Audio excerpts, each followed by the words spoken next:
बुद्धिजीवी लोग हैं यहाँ पर, तो कुछ त्रुटि भी होगा, लेकिन हम प्रयास करते हैं कि उसमें और सुधार किया जाएगा। अच्छा, सबसे बड़ी बात कि यहाँ कार्यक्रम करने के पीछे एक और मेरा मकसद है कि ये सब जो साहित्यिक कार्यक्रम है आज के समय में विद्यालय में, कोचिंग में एकदम होना जरूरी है, क्योंकि साहित्य से लोग इतना दूर चला गया है कि मतलब अब जब हम लोग छोटा थे तो हम लोग के समय में मनोरंजन के लिए जो है किताब मिलता था, कहानी की किताब बाजार में से 5 रुपया 10 रुपया 2 रुपया बटोर बटोर के हम लोग पैसा जमा कर करके अब कहानी की किताब खरीद करके पढ़ते थे, चुटकुला की किताब पढ़ते थे। लेकिन अब जो है किताब से लोग दूर हो गए हैं, समझे।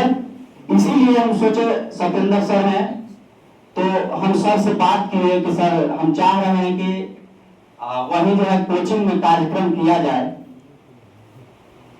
तो सर कहें कि बहुत बढ़िया है, और सर का स्नेह जो है हमको शुरू से ही मिलते आया है, जब से पढ़े हैं। वो दिन भी याद है कि जब हम पढ़ते थे और उस समय मेरी जो है आर्थिक स्थिति बहुत खराब रहती थी, और सर हमको जो है कभी पैसा नहीं मांगे हैं।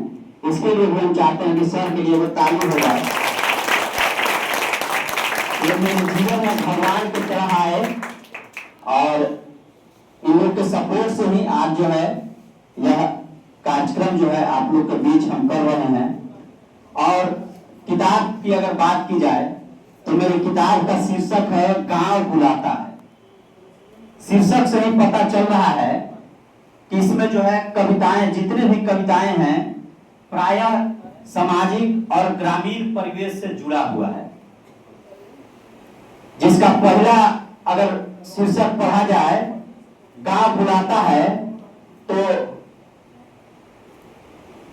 कुछ लाइन आप लोग सुनिएगा और जुड़िएगा इस माहौल में। आइए कि बिताया था बचपन जहां उसे क्यों भुलाता है। बहुत लोग ऐसे होते हैं कि गांव में पढ़ते लिखते हैं, नौकरी करने के लिए बाहर चल जाते हैं, वहीं रह जाते हैं।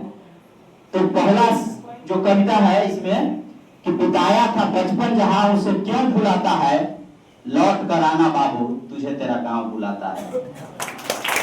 ये पहली कविता का जो लाइन है, आप पढ़िएगा तो मैंने जो मुझे लगा लिख दिया हूं, लेकिन मुझे आशा है कि आप लोग को पसंद आएगा। आप लोग को लगेगा कि हाँ, जो पढ़ेंगे उनको लगेगा, जो बाहर में रह रहे हैं उनको यह चीज महसूस होगा कि गांव भी जाना चाहिए लौट करके। कि वह धूल उड़ती कच्ची सड़क, वह सर्दी की धूप कड़क, वे आम के बगीचे, उसके रखवार की तड़क भड़क, तुम्हारे बिना अब गुलाब भी कहां मुस्कुराता है, लौट कर आना बाबू तुझे तेरा गांव बुलाता है, लौट कर आना बाबू। अगली पंक्ति में है कि तेरे छोटे छोटे धूल भरे पांव, वो बचपन का दिन जब याद आता है गांव वाला, कि तेरे छोटे छोटे धूल भरे पांव, वह पीपल की ठंडी छांव, वह बारिश का मौसम और तुम्हारे कागज की नाव, तेरी याद आए तो आंखों में पानी भर आता है, लौट कर आना बाबू तुझे तेरा गांव बुलाता है। बचपन के दिन उत्पाती, कि बचपन के दिन उत्पाती, जामुन पर डोलहा पाती, क्या तुम्हें याद नहीं आते हैं हम बचपन के संगी साथी, अब तुम बिन अमरुद कौन चुराता है, लौट कर आना बाबू तुझे तेरा गांव बुलाता है।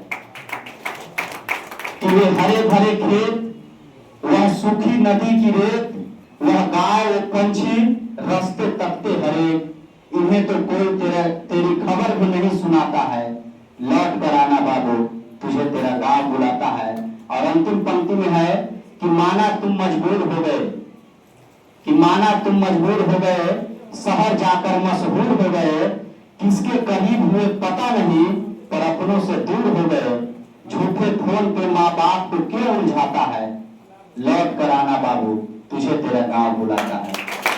ये पहली रचना, और ये जो है कविता गांव से आपको जोड़ेगी। आप महसूस कीजिएगा कि गांव से बाहर अगर कोई आदमी चला जाता है तो लौट करके आना चाहिए, जाना चाहिए।